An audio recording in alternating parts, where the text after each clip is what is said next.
전라북도가 국민의힘 동행 의원들에게 한꺼번에 명예도민증을 주기로 하면서 논란이 일고 있습니다. 도의회를 겨우 통과하긴 했지만 공적이 명확한 대상자가 아닌 나중에 잘해달라는 청탁 방식이어서 문제 제기가 계속되고 있습니다. 정태우 기자입니다. 지난달 도의회 본회의장에는 전라북도가 상정한 명예도민증 수여 동의안이 제출됐습니다. 호남 친화 정책의 일환으로 국민의힘이 지난 2020년 발족한 전북 동행의원 19명에게 한꺼번에 명예도민증을 주겠다는 내용이었습니다. 전라북도는 특히 국민의힘이 여당으로 바뀐 상황에서 예산과 정책 등 협조 사안이 많기 때문에 추진한 방안이라고 설명합니다. 앞으로 이제 도움을 받을 필요가 있고 또 여러 가지 네트워킹을 통해서 우리 도내의 산적한 현안들을 풀어가는데 조금이라도 도움이 필요하다. 도의회 본회의에는 통상 수십 건의 안건들이 상정되는 탓에 대개 일사천리로 통과되는 게 상례지만 표결 결과는 의외였습니다.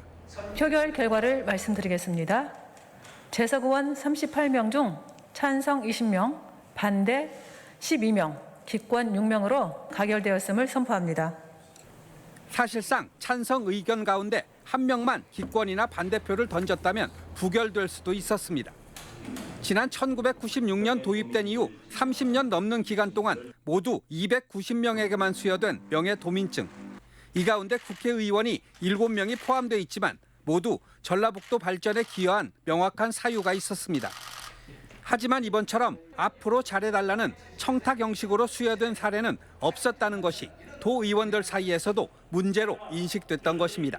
예측을 통해서 명예도민증이 수여됐거든요. 그것은 기여하지 않을 거면 명예도민증을 다시 회수할 수도 없는 문제여서 명예도민증 수여의 근거가 되는 조례를 살펴봤습니다.